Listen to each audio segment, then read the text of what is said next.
রোজা যেন অর্থবহ হয়, সেটা যেন শুধু উপোস থাকা না হয়। সিয়াম যেন আল্লাহর কাছে আমাকে প্রিয় পাত্র করে দেয়, সিয়াম যেন আমাকে জান্নাতের উপযুক্ত করে দেয়, রাইয়ান দিয়ে জান্নাতে প্রবেশ করার উপযুক্ত করে। সেজন্য সিয়াম রেখে আমাদেরকে তাকওয়া চর্চা করতে হবে। নবী করিম সাল্লাল্লাহু আলাইহি ওয়াসাল্লামের আরেকটা হাদিস আছে, তিনি বলেছেন, মাল্লাম ইয়াদা কাওলা যুরি ওয়াল আমাল বিহি ওয়াল জাহল ফালাইসা লিল্লাহি হাজাহ আন ইয়াদা তাআমাহু ওয়া শারাবাহু। যে ব্যক্তি রোজা রেখে অনর্থক অহেতুক কাজকাম ছাড়লো না, এই যে মোবাইল টিপাটিপি, ফেসবুক, ইউটিউবে অহেতুক সময় নষ্ট করা করি, এগুলো যে ছাড়লো না, যে ব্যক্তি মিথ্যা কথা বলা ছাড়লো না, মিথ্যা কাজ ছাড়লো না, আবার রোজা রাখলো, এই ব্যক্তির এই উপোস থাকায় আল্লাহর কোনো ঠেকা পড়ে নাই।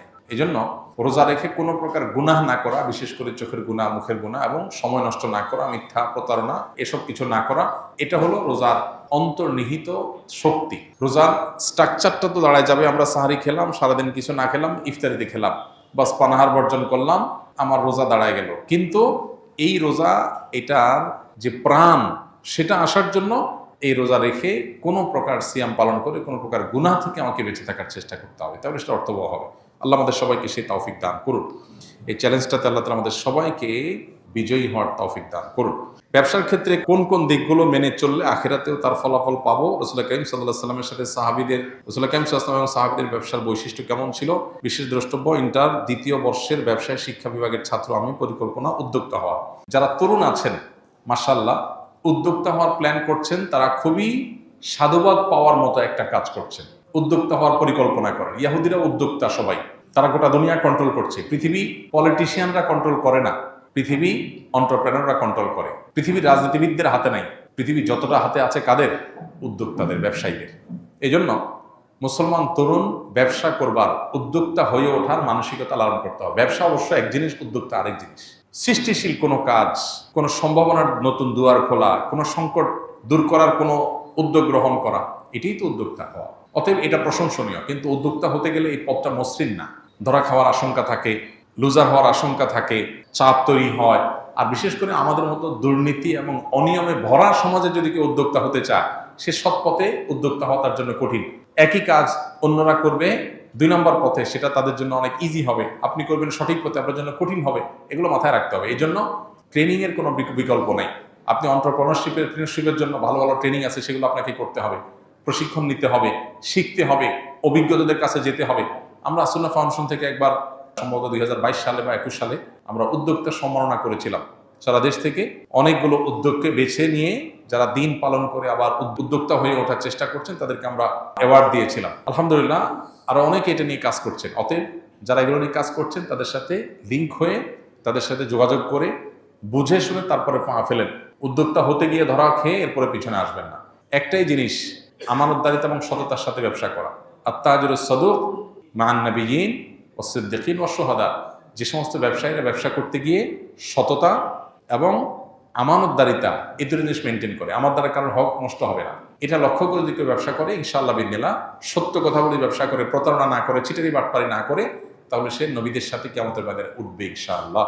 সাহাবা ইকরাম এবং নবী সাল্লাল্লাহু আলাইহি ওয়াসাল্লামের ব্যবসার মূল বিষয় ছিল এটা, সততা এবং আমানতদারিতা। সত্যবাদিতা এবং আমানতদারিতা, যেটা হারিয়ে গেছে। এটা করতে গেলে হয়তো অনেক পয়সা হবে না, কিন্তু আপনার ব্যবসাটা ইনশাআল্লাহ বিদিনিল্লাহ দুনিয়া এবং আখিরাতের নাজাতের কারণ হবে, বারাকাল্লাহের কারণ হবে ইনশাআল্লাহ। বাবা তার একমাত্র কন্যাকে জীবদ্দশায় সব সম্পদ লিখে দিতে চাইলে ইসলাম শরীয়তের দৃষ্টিকোণ থেকে কোনো বিধিনিষেধ আছে কিনা? খুবই গুরুত্বপূর্ণ একটি প্রশ্ন। আমাদের সমাজে যাদের একটি বা দুটি মেয়ে, কোনো ছেলে সন্তান নাই, সে সমস্ত বাবারা বেশিরভাগ ক্ষেত্রেই এই ধরনের কিছু একটা করে যেতে চান, যে আমার সম্পদ যেহেতু আছে, এই সম্পদ মেয়েকে সব লিখে দিয়ে যায়। কারণ কেন লিখে দিয়ে যেতে চান? কারণ বাবার মৃত্যুর পর মেয়েরা সম্পদ পাবে নির্দিষ্ট হারে। অবশিষ্ট সম্পদ দেখা যায় যিনি মারা গেছেন, তার ভাই বোন, তার ভাতিজা, যাদেরকে ফারায়েজের ভাষায় আসাবা বলা হয়, অর্থাৎ কোরআন এবং হাদিসে যাদের জন্য নির্দিষ্ট হিস্সা ঠিক করা আছে, এদের ছাড়া যারা আছে তাদেরকে আসাবা বলা হয়। এই আসাবারা পেয়ে যাবে। আত্মীয়র একটা বিশেষ ক্যাটাগরিকে আসাবা বলা হয়। কোনো মানুষের মৃত্যুর পর এটা শুধুমাত্র যারা কন্যার বাবা তাদের জন্য না, সবার জন্য প্রযোজ্য। তাদের সম্পদ, পরিত্যক্ত সম্পদ যা তারা রেখে দুনিয়া থেকে যাবেন, সেই সম্পদের নির্দিষ্ট হারে যার যার হিস্সা আছে সেটা দেওয়ার পর যদি কিছু থেকে যায়, এটা আসাবাদের মধ্যে বন্টন হবে। এটাই হলো আল্লাহর নির্দেশনা। এখন যাদের একটা, দুইটা, তিনটা কন্যা সন্তান আছে, কোনো ছেলে সন্তান নাই, তারা বেশিরভাগ ক্ষেত্রেই এই আশঙ্কা করেন যে কন্যা সন্তানের জন্য নির্দিষ্ট হিস্সা আল্লাহ ঠিক করে দিয়েছে, সেটা আমি দিলাম, আমার মৃত্যুর পর সেটা সে পেল, কিন্তু বাকিটা তো আসাবারা পেয়ে যাবে। তো আসাবারা যেন না পায় সেজন্য সবটুকুই জীবদ্দশায় মেয়েকে দিয়ে যেতে চান। এটা জায়েজ আছে কিনা এ সম্পর্কে প্রথম কথা হলো, আল্লাহ রাব্বুল আলামিন কোরআনে হাকিমে সম্পদ বন্টনের যে হার ঠিক করে দিয়েছেন, এটাকে আল্লাহ তাআলা আল্লাহর ভাষায় বলেছেন হুদুদুল্লাহ। আল্লাহ পরিষ্কারভাবে বলেছেন যে তিলকা হুদুদুল্লাহ, এই যে বন্টন নামা দেয়া হলো, এই এতটুকু পাবে অতটুকু পাবে, এটা কার সীমানা? আল্লাহর সীমানা। আল্লাহর সীমানা লঙ্ঘন করা এটা জঘন্য এবং ভয়াবহতম অপরাধ। আল্লাহ রাব্বুল আলামিন মৃত ব্যক্তির পরিত্যক্ত সম্পদে যাকে যা দিতে বলেছেন তাকে তা দেওয়া, এটা আল্লাহর নির্দেশ। আল্লাহ বলেছেন ফরিদাতুম মিনাল্লাহ, এটা আল্লাহর নির্ধারণ। এটা কে ফিক্স করেছেন? আল্লাহ করেছেন। আল্লাহ তাআলা পরিষ্কারভাবে বলেছেন এটা আল্লাহর নির্ধারণ, এটা আল্লাহর সীমানা, অতএব এগুলো ক্রস করা যাবে না। মুশকিল হলো আমরা বেশিরভাগ মানুষ, আমরা আমাদের আপন বলতে বুঝি নিজের স্ত্রী ছেলে মেয়েকে, খুব বেশি হলে বাপ মাকে আমরা হয়তো কাউন্ট করি। বেশিরভাগ মানুষই আমাদের গণ্ডিটা সীমাবদ্ধ হলো স্ত্রী এবং ছেলে মেয়ের মধ্যে। পরিবার বলতে এটুকু বুঝি। আমরা হয়তো সাময়িক বিভিন্ন পরিবেশ পরিস্থিতিতে বিভিন্নভাবে প্রভাবিত হই। কিয়ামত পর্যন্ত আগত সকল সমাজের সকল মানুষের জন্য আল্লাহর বিধান প্রযোজ্য এবং ইনসাফপূর্ণ এবং সবচেয়ে ন্যায্য। আমরা মনে করি যে আমার জীবদ্দশায় সব মেয়েকে বা ছেলেকে বা যাকে আমি মনে করি আপন তাকে দিয়ে গেলে বোধহয় কল্যাণ হবে। বহু বাবা আছেন সকল সম্পদ বিশেষ ছেলের নাম বিশেষ মেয়ের নামে লিখে দিয়েছেন, কিন্তু জীবদ্দশাতে দেখে গেছে যে ওই ছেলে মেয়ের হাতে বেজ্জত হয়েছে, কারণ সম্পদ পাওয়ার পর তারা চোখ উল্টায় ফেলছে। কেন আল্লাহ তাআলা নির্ধারণ করে দিয়েছেন, কেন আল্লাহ তাআলা জীবদ্দশায় সবাই দিয়ে যাওয়ার পরে উৎসাহ দেন নাই, এই জিনিসটা তখন হয়তো আমাদের বুঝে আসে। হ্যাঁ, হয়তো মানে হাজারে 2-4-10টা কেস হয়, কিন্তু হয়। আর সবচেয়ে বড় কথা হলো আল্লাহ তাআলা কোরআনে কারিমে বলেছেন আবাউকুম ওয়া আবনাউকুম লা তাদরুনা আইয়ুহুম আকরাবু লাকুম নাফা। ফারায়েজের ক্ষেত্রে আল্লাহ সুবহানাহু ওয়া তাআলা যাকে যা দিতে বলেছেন, তোমাদের বাপ দাদা, তোমাদের সন্তান সন্ততি, কে তোমাদের বেশি কাজে আসবে তোমরা জানো না। তুমি একজনকে আপন মনে করে সব দিয়ে দিলা, এটা তোমার ক্ষতির কারণ হতে পারে। আল্লাহ যাকে যা দিতে বলেছে তাকে তা দাও, তোমার বুঝে না আসলেও দাও, তোমার মনে না চাইলেও দাও, এতে তুমি আল্লাহর কাছে রিওয়ার্ড পাবে। আর মনে রাখবে তোমার জন্য আল্লাহর নির্ধারণটা তোমার নির্ধারণের চাইতে বেশি গুরুত্বপূর্ণ এবং বেশি উত্তম। আল্লাহর চাইতে বেস্ট বা বেটার, সর্বোচ্চ পরিকল্পনাকারী, সবচেয়ে উত্তম পরিকল্পনাকারী আর কেউ নাই। এই জন্য সম্পদ আমার যা আছে সেগুলো সব আমি আমার ছেলে মেয়েকে দিয়ে দিচ্ছি, আর কেউ যেন না পায়। এটা আমরা আমাদের মতো করে আমাদের জগৎটাকে ভাবি। পৃথিবীতে আমার টিকে থাকা, আমার বেঁচে থাকা, আমার জীবদ্দশায়, আমার মৃত্যুর পর আমার কল্যাণকামিতার জায়গা শুধু ছেলে মেয়েই করবে তা না। এরকম বহু মানুষ আছে যে তারা ছেলে মেয়ে না, দেখা যায় জামাই অনেক কদর করে। অনেকে আছে ছেলেকে সব দিয়ে যায়, মেয়েদেরকে দিতে চায় না, পরের বাসায় চলে যাবে। এই জন্য দেখা যায় যে শেষ পর্যন্ত জামাই এবং মেয়ে তারাই তার সবচেয়ে বেশি কেয়ার করে।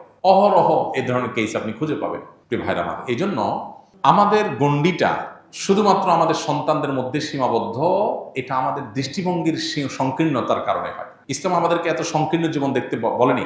আমরা বেঁচে থাকার জন্য শুধু আমাদের সন্তান ছেলে মেয়ে যথেষ্ট না, একটা সমাজের অনেক মানুষের প্রতি আমাদের দায় আছে, অনেক মানুষের অবদান আছে, প্রত্যক্ষ পরোক্ষ বিভিন্নভাবে। এই জন্য আমার সকল সম্পদ শুধু আমার ছেলে মেয়েই পাবে আর কেউ পাবে না, এটা অতি স্বার্থপরতার চিন্তার জায়গা থেকে হয়। আর মনে রাখা দরকার, সন্তানকে সম্পদ দিয়ে গিয়ে ধনী বানানো যায় না। আল্লাহ তাআলা যদি ধনী না বানান, আপনি সকল সম্পদ দেওয়ার পরে ওটা ফকির হয়ে যাবে। আল্লাহ যাকে যা দিতে বলেছেন, ইমানদার হয়ে থাকলে আল্লাহর নির্ধারণ করে আস্থা রাখেন, ইয়াকিন রাখেন। হ্যাঁ, আপনি আপনার জীবদ্দশার সন্তানকে অবশ্যই দান করতে পারেন। বাবা তার সন্তানকে হেবা করতে পারে। আপনার 2টা বা 3টা সন্তান হয়েছে, আপনি তাদেরকে সম্পদের থেকে যা খুশি তা দিতে পারেন, কিন্তু যা দিবেন সমান হারে দিবেন। যে কয়জন আছে দেন, কিন্তু সব দিয়ে যাবেন, একটুও রেখে যাবেন না। কেন? কারণ রেখে গেলে অন্যরা ভাগ পাবে, সেজন্য। তাহলে অন্যকে বঞ্চিত করার জন্য সন্তানকে দিয়ে বড়লোক করে দিতে চাইছেন, এই বড়লোকই তার কাজে আসবে না বা এই বড়লোকই টিকবে না। এই জন্য এই অ্যাপ্রোচ বা এই উদ্যোগটা প্রশংসনীয় কোনো উদ্যোগ নয়। হ্যাঁ, আপনার যদি মনে হয় আমার মৃত্যুর পর আমার মেয়ে বিপদে পড়তে পারে, অন্যরা তাকে না দিতে পারে, তাহলে আপনি তাকে পর্যাপ্ত দেন, কিন্তু কিছু রাখেন যে মৃত্যুর পর সেগুলো যেন বন্টন অন্তত হতে পারে। কিছুই রাখবেন না, এটা আপনার নিজের জন্য ক্ষতিকর, আর এটা শরীয়তের নির্দেশনাও না। আল্লাহ তাআলা কোরআনে কারিমে বলেছেন ফাইন কুননা নিসাআন ফাওকা ইসনাতাইনি ফালাহুন্না সুলুসা মা তারাক ওয়া ইন কানাত ওয়াহিদা ফালাহান নিসফ। 2 বা 2 এর অধিক কন্যা সন্তান যদি কারোর থাকে, তাহলে তার মৃত্যুর পর তার সম্পদে যদি কোনো ছেলে না থাকে, শুধু কন্যাই থাকে 2 বা 2 এর অধিক, তাহলে তারা পাবে টোটাল সম্পদের 2/3, 3 ভাগের 2 ভাগ। আর যদি একটি কন্যা সন্তান থাকে, তাহলে টোটাল সম্পদের 50%, হাফ, অর্ধেক পেয়ে যাবে। আর বাকিটা আসাবা হিসাবে যারা যারা আছে সবার মধ্যে বন্টন হবে। অতএব আপনার যদি মনে হয় যে না, জীবদ্দশায় আমার বেশ কিছু দিয়ে যাওয়া উচিত, তার তেমন কিছু নাই, আপনি দেন, কিন্তু কিছু রাখেন অন্তত বন্টনের জন্য। অন্যদেরকে বঞ্চিত করে ফেলে সন্তানকে ধনী বানানোর চিন্তা প্রশংসনীয় চিন্তা নয়।